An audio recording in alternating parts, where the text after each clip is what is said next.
Good morning, everyone, and welcome to River City Plus, the show after the show where sometimes the wheels come off and you just have to see what happens with my crew back there.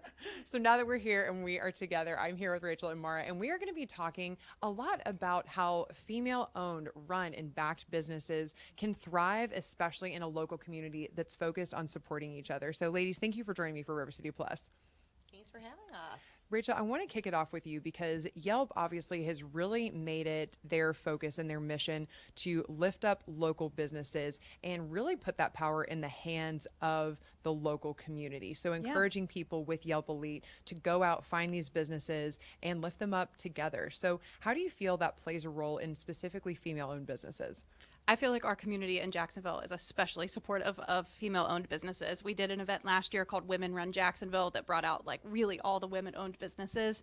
You see just going to like the Riverside Arts Market, for example, and walking through like how many of those businesses are women-owned. So we always say to our Yelp Elites and just anybody on Yelp, like really write a review. It really makes a difference to help the local business owners, people that are visiting Jacksonville that maybe aren't sure where to go. Like they can search women-owned and find all the great spots, but we need your reviews in order for them to pop up. So if you have somewhere that you really love, like support them, and it's free to support them, by writing a review. So Exactly. There are so many, I would say, free or inexpensive ways to show support. A lot of times we feel, if we can't build a wing of a library, if we can't donate a big amount, then it's not making an impact. But that's so not true. You have one of three things: time, talent, or treasure. And guess what? I know you have a cell phone, so you can snap a photo. And even if you can't purchase something that day, throw a selfie up in front of the sign. If you know something about the owner, drop that in there. And Mara, as a founder of a business, when you see feedback come to you about your brand, what does that mean to you? How does that make a difference in you in that everyday grind of running your business?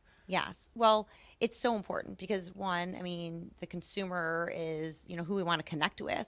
And we are specifically focused on female consumers. So for us, even more so when we get, feedback and know that women are introducing it to their friends and their community. And I love what you said about there are really so many little things that you can do to support. So we are a certified B Corp. We're an impact company, a social impact company. And we try and demonstrate that you don't have to be a huge company to do little things. So there are things that don't cost anything: making a referral, making an introduction, giving a great review.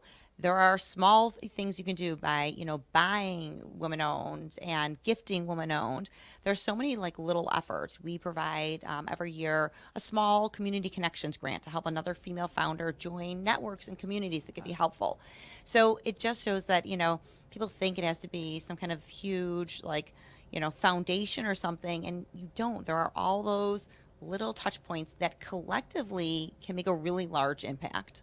Right. I think that's such a great point. Like you said, it doesn't have to be this really giant gesture. It can be all of these little things that add up and little pockets of joy and support that you can share with other people. It's a decision you make every day. You do have the ability to do that, and you have the choice to do that. I also want to chat with you ladies about I would say the peaks and valleys of business ownership. Obviously, you on the business ownership side, you who I'm sure have gone through the ups and downs with a lot of local business owners, people who have really made it big, hit a great community, and then also, going through things like COVID, stuff like that, where you saw doors close. When you look at a business, what do you think is a great piece of advice to get through those challenging times? Let's just start with you, since you had to really ride that wave. Yes, and there are so many ups and downs. I'm a startup, so when people sometimes ask me so what's the biggest obstacle? I say, do you mean like today? There's always a big. I'm gonna start responding like that, like right now, or right. And that's where I think when you said, how does positive feedback and what, getting those good reviews, what does it do for you? Like every time you hear that, great message back from someone like, oh, I love the product, or I love the message, or I like the story, those are the things that really do keep you going and kind of keeping the, when you're a little more, you have forward vision and kind of see where you want to get to at the next step, you make it through those hurdles. But it is definitely a roller coaster ride. The entrepreneurial journey is for sure. Right. It is not for the faint of heart, but it is for somebody who has a big dream and a lot of drive. And Rachel, you get to be side by side with a lot of these businesses as they're building up their reputation. They're reaching out to Yelp to have that connectivity. but what are some of the mistakes that sometimes you see that people could probably avoid and make a bigger impact faster and greater? That's a good question. I feel like really leaning into the community, like when people are having struggles, people know that you're a real person, you're a real, like putting a name and face to the business and telling their story. Like, it's okay to be vulnerable, tell the community they're here to support you, rather than just make it seem like, oh, everything's fine, we're good, Right. we're good. Like, ask for help. Your community is here to really help you and support you. And like you said, even just doing free things like sharing on Instagram, uploading a photo to Yelp, writing a positive review. I feel like social media is, an easy, free way to help spread the word about great businesses and great local women-owned businesses. Right. And so, Mara, where do you see that aspect of being a vulnerable business owner coming into play? Because, Rachel, I'm glad you brought that up. It is hard, especially if you've signed the papers, you've done the things, you painted the wall, your name's on the sign. It's a big challenge to reach out to somebody and say, hey, I can't find enough people to work this weekend. We won't be able to open. Hey, I have my avocados are still being held hostage. I can't make guacamole. Like the things that really happen in the community. But how is it to be a business owner that you want people to know and trust, but still be vulnerable and open at the same time? Yes. I think for me, the key there is really being very authentic. We're super transparent, we're authentic, and people see behind the brand, they see the story, they see the ups and the downs and things that are going on. And something that's really hard, especially for a lot of women to do, is actually to ask for help and say, okay, this is going wrong and can you help? Or getting feedback or guidance and being willing to ask for that. A lot of women feel like they don't want to put someone out, or, I don't want to owe you anything. Exactly. Like, I got it. Yeah. And so I think the more that we can open up to that vulnerability and ask and say, this is what I'm needing right now. And if you think about it, my mom just told me this the other day. She's like, when you meet with people, say you want advice. People love to give it advice. I'm like, that's a great idea, right? So if you're asking someone for something, you're saying, can I get some guidance? Can I have some feedback or advice? And generally people actually like to give advice. So I think that's a good way to approach it.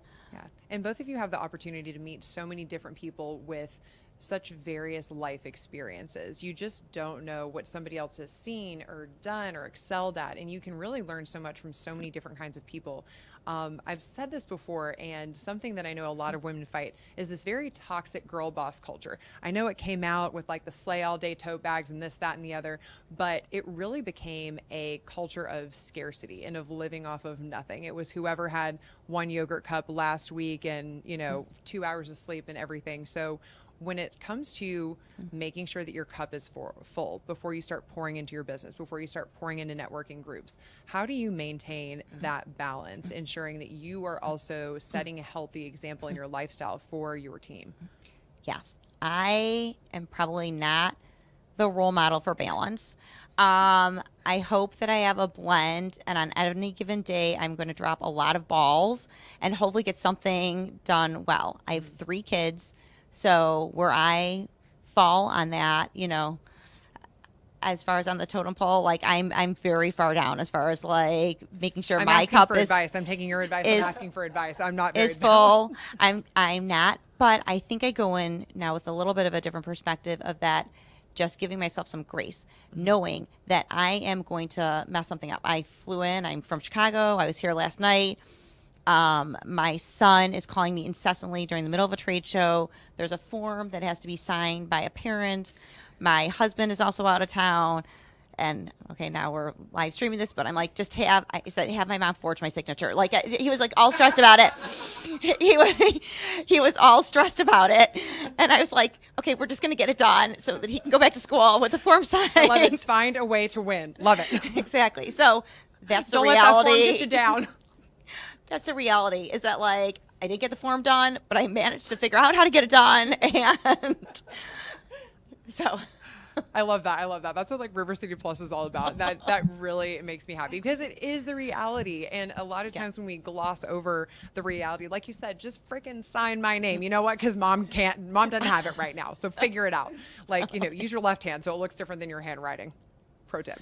But I love that they're sharing that and being open, because it goes back to what you said, just being vulnerable and being very realistic about what you can offer, what you can do when you see very glossed over things. Like we refer to social media. I love it because I can keep up with people from, different times in my life, and I get to see them and what's going on in their life in real time. But it's such a small snapshot. It's such a small snapshot, but it can also be a great tool, just like Rachel mentioned, lifting up businesses with a simple photo. So ladies, thank you so much for sharing everything that you've shared with me today, especially on how to make sure that your kid doesn't miss a field trip, even if you're out of town. That's right, doing it all. I'd love to just know how we can stay connected with you ladies personally and also with your companies and business. Thank you. Yes. InspiroTequila.com online, or at Inspiro Tequila on Instagram and social media. And for me, I love LinkedIn. Mara Smith on LinkedIn. Reach out and I will answer.